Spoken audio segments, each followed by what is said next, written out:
Hello, this is Tony Heller from RealClimateScience.com, setting the record straight about climate. The world's #1 climate fraudster, Michael Mann, has headed south. He just appeared on the television show 60 Minutes in Australia. The show was titled "The Fight Against Australia's Biggest Ever Bushfires." And Michael Mann told them that the fires occurred because Australians were burning fossil fuels. So let's spend about 10 seconds looking at Wikipedia to see if the claims are true.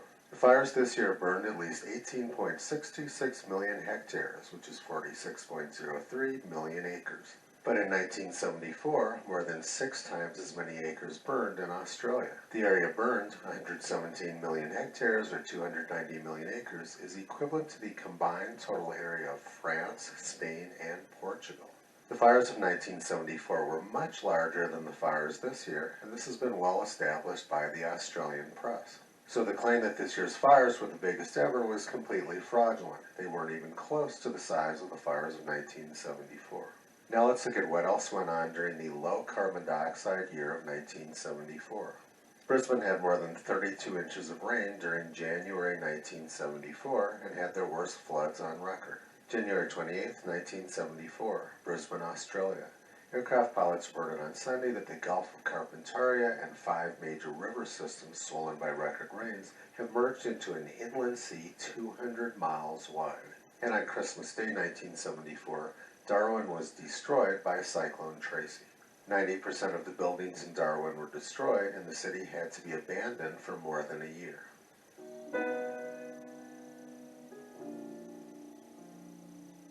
Dawn, Christmas Day, 1974. Australia's northernmost city lay in near total ruin. Only 500 of Darwin's 9,000 homes were still standing. Almost 48,000 people were homeless, without food, water, fuel, clothing, or sanitation. I was one of the 48,000 that day. I remember being filled with a numbness, a feeling of desolation, even loneliness. This is almost the exact spot where I huddled under a pile of mattresses with my family on that night 20 years ago. Of course, the house is gone now, but when we pulled ourselves out of the rubble in the morning, it was like the whole world had ended. In the 3 weeks that followed the cyclone, the biggest peacetime evacuation ever undertaken reduced the population to just over 10,000. Families were split and spread across the country as though by Tracy herself. Those left behind faced the massive task of rebuilding an entire city. Whole suburbs were bulldozed into giant rubbish piles. Although repairs were carried out where possible, it was almost 2 years before the first new home was completed. Despite the fact that people say it was too long a period, I think it's paid off in the long run in that things were done properly. It would have been a tragedy to have gone in and half done things and put them up in the same way as they were before, because the cyclone that came along later on, Max, would have done a considerable amount of damage again, whereas that didn't happen. Will Tracy ever happen again? If there's one thing that's predictable in this life, it is that nature is completely unpredictable, and it wouldn't surprise me that even tomorrow we could get a cyclone warning with a fiercer storm than Tracy ever was.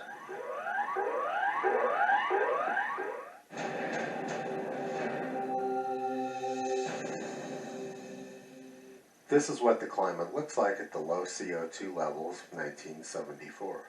Also in the United States during 1974, we had our worst tornado outbreak on record. On April 3rd and 4th, 1974, there were at least 148 tornadoes in 24 hours. 1974 was my freshman year in college at Arizona State University. Phoenix had their all-time record heat wave that year. Phoenix was over 110 degrees 18 days in a row. That is a record they'd never come close to again. I played on the soccer team at ASU in 1974, and we would practice every day at 3 o'clock in the afternoon. Like Greta, I had just turned 17 in 1974.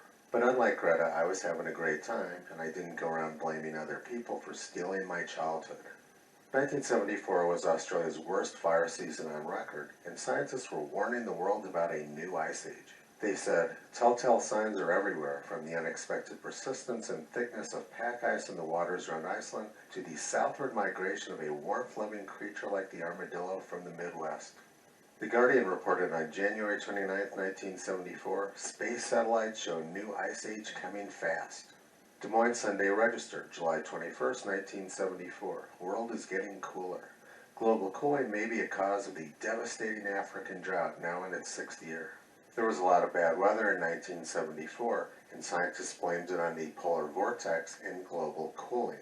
Now they blame the exact same things on global warming. In 1972, 42 top American and European investigators met at Brown University. They were so worried about a new ice age that they sent a letter to President Nixon warning that it was likely to occur in about a century. And climatologists wanted to stop global cooling by melting the Arctic ice cap. Climatologists came up with some very clever ideas to rescue the climate, like covering the Arctic with soot.